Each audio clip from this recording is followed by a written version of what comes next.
ঘুরেছি দেশের বিভিন্ন জায়গায়, দেশের বিভিন্ন রাজ্যে ঘুরেছি।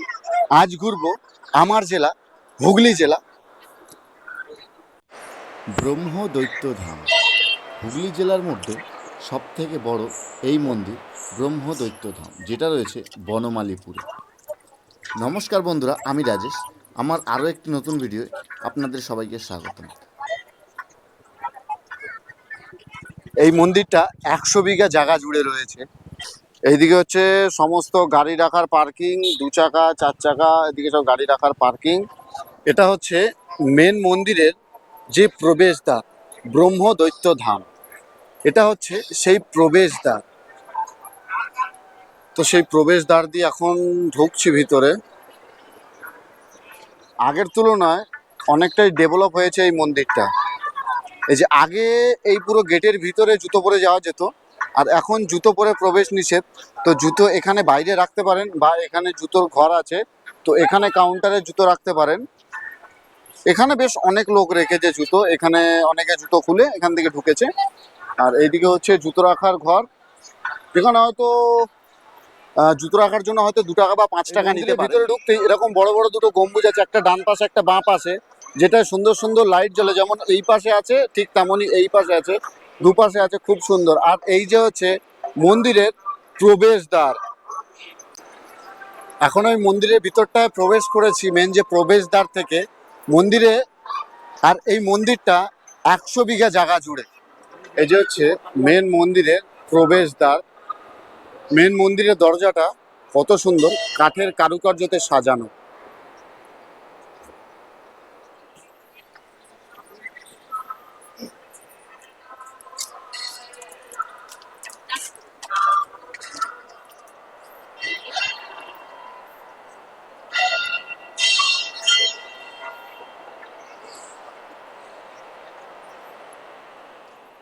হুগলি জেলার মধ্যে সর্ববৃহৎ এই মন্দির ব্রহ্মদৈত্যধাম, যেটা রয়েছে হুগলি জেলার বনমালীপুরে।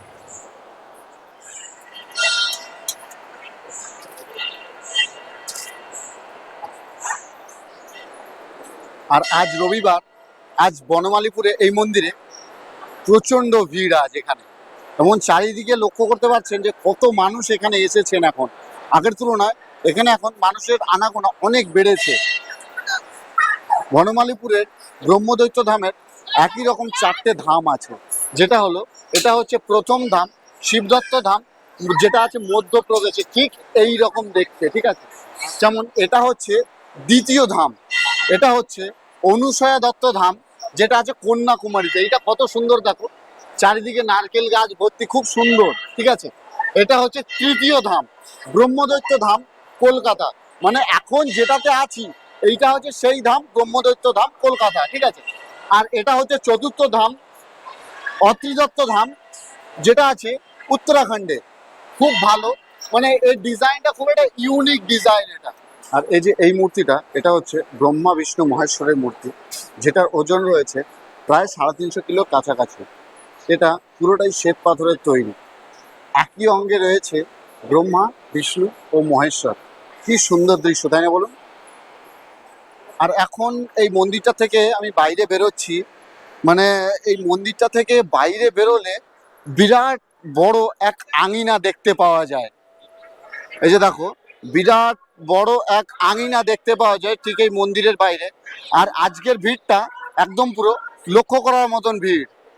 আর এই মন্দিরের বাইরে চারিদিকে বেশ এই রকম ফাঁকা জায়গা রয়েছে, যেটা হচ্ছে একদিক থেকে আঙিনাও বলা যেতে পারে। এখানে বহু মানুষ এসেছে এখানে, মানে খুব সুন্দর জায়গাটা। আর এটা হচ্ছে উপরটা, আর নিচেও বেশ অনেক জায়গা রয়েছে। দেখো, নিচের জায়গাটাও বেশ অনেকই ফাঁকা জায়গা বনমালীপুরে, যেখানে রয়েছে ব্রহ্মদৈত্য ধাম। আজ আমি তোমাদের সম্পূর্ণ ব্রহ্মদৈত্য ধামটা ঘুরে দেখাবো। আমি এসেছি আমাদের হুগলি জেলার বনমালীপুরের ব্রহ্মদৈত্য ধামে। আর এই মন্দিরটা খোলা থাকে সকাল 8টা থেকে দুপুর 1টা পর্যন্ত, এবং বিকেল 3টে থেকে রাত 8টা পর্যন্ত এই মন্দির খোলা থাকে। আর বৃহস্পতিবার দুপুরে কিন্তু বন্ধ থাকে না। আর এই যে হচ্ছে মেন যে মন্দিরটা দেখালাম, যেটা হচ্ছে ব্রহ্মা বিষ্ণু মহেশ্বর রয়েছে, এটা হচ্ছে সেই মন্দিরের চূড়াটা। এই মন্দিরের চূড়াটা দেখতে একদম পুরো যে কর্ণাটক বা কেরালার দিকে যে ধরনের মন্দির দেখা যায় ঠিক সেরকমই দেখতে এই মন্দিরের চূড়াটা। আর এই বাইরে মন্দিরের বাইরে আঙিনাটা কতটা বড় দেখুন, মানে চারিদিকে মানুষের এত ভিড় না, মানে পুরো জায়গাটা একদম পুরো ফাঁকা আর খুব শান্তশিষ্ট এই জায়গাটা। আর বৃহস্পতিবার এই মন্দিরে ফ্রিতে ভোগ খাওয়ানো হয়, যেটার জন্য কিন্তু কোনো রকম কোনো কুপন লাগে না, আসলেই আপনারা পেয়ে যাবেন। এটা দুপুরবেলায় দেওয়া হয়, প্রত্যেক বৃহস্পতিবার দুপুরবেলায় এখানে ভোগ বিতরণ করা হয়। এটা হচ্ছে মন্দিরের পিছন দিক, আর ঠিক পিছন দিকের এই দিকে রয়েছে টয়লেটের ব্যবস্থা। এই সোজা হচ্ছে টয়লেটের ব্যবস্থা, আর এখানে ভোগ খাওয়ানো হয় প্রত্যেক বৃহস্পতিবার। আর এই মন্দিরে তোমরা আসবে কিভাবে? যদি তোমরা হাওড়ার দিক থেকে আসো, তোমাদের আসতে হবে বারুইপাড়া। বারুইপাড়া থেকে তোমরা টোটো পেয়ে যাবে, মাত্র 1.5 কিলোমিটার দূরে টোটো ভাড়া নেবে 20 টাকা দিয়ে। তোমরা পৌঁছে যাও ব্রহ্মদৈত্য ধাম, যেটা রয়েছে বনমালীপুরে। যে মেন মন্দিরের নিচেই রয়েছে শিব মন্দির। তো এই ভিতরে যাব এখন শিব মন্দির দেখতে, মানে পুরো অন্ধকার হয়ে আছে জায়গা। এই শিব মন্দির দেখতে যাচ্ছি, ভিতরটা অনেকটাই অন্ধকার, তাই আমাকে লাইট জ্বালাতে হলো। তো এই ভিতর দিকটা বেশ অনেকটাই যেতে হচ্ছে ভিতরে যেতে। এই দেখো ভিতরের দৃশ্যটা হচ্ছে এই রকম ঠিক। এদিকে শিব মন্দির, আর শিব মন্দিরের সামনেই রয়েছে এই যে নন্দী মহারাজ।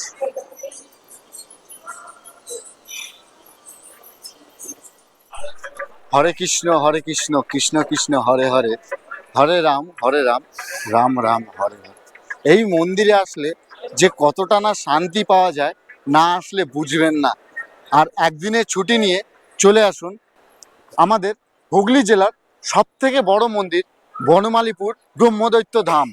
আর এখন সন্ধে হয়ে গেছে, তাও কিন্তু এখানে মানুষের ভিড় কিন্তু কমেনি। দেখো এখনো ঝাঁকে ঝাঁকে মানুষ এখানে মন্দির দর্শন করতে আসছে। আর সারাদিনই এই মন্দিরটা মোটামুটি ভালোই ভিড় থাকে এখন। আর ঠিক মন্দিরের বাইরেটায় রয়েছে এরকম অনেক বেশ কিছু জিনিস কেনাকাটার দোকান, চায়ের দোকান, আর কিছু ফুচকা অথবা কিছু খাবার দোকান রয়েছে। মানে আগের তুলনায় বেশ অনেকই জমজমাট হয়ে উঠেছে জায়গাটা। আমি আগে 2 বছর আগে এসেছিলাম, এতটা জমজমাট ছিল না। এখানে বেশ ফুচকার দোকান আছে, পাপড়ি চাটের দোকান আছে, আইসক্রিমের দোকান আছে, বেশ অনেক দোকান আছে। মানে 2 বছর আগে এসে এখানে হাতে গোনা 3টে না 4টে দোকান দেখতে পেয়েছিলাম, এখন প্রায় 15 থেকে 20টা দোকান দেখতে পাচ্ছি। এই দেখো প্রায় 15 থেকে 20টা দোকান আছে এখানে। আমার আজকের ভিডিওটা আমি এখানেই শেষ করছি। দেখা হচ্ছে আবার আপনাদের সাথে নতুন কোনো জায়গার সন্ধানে নতুন কোনো ভিডিওতে। ততদিনকার মতন ভালো থাকবেন, সুস্থ থাকবেন, টাটা বা।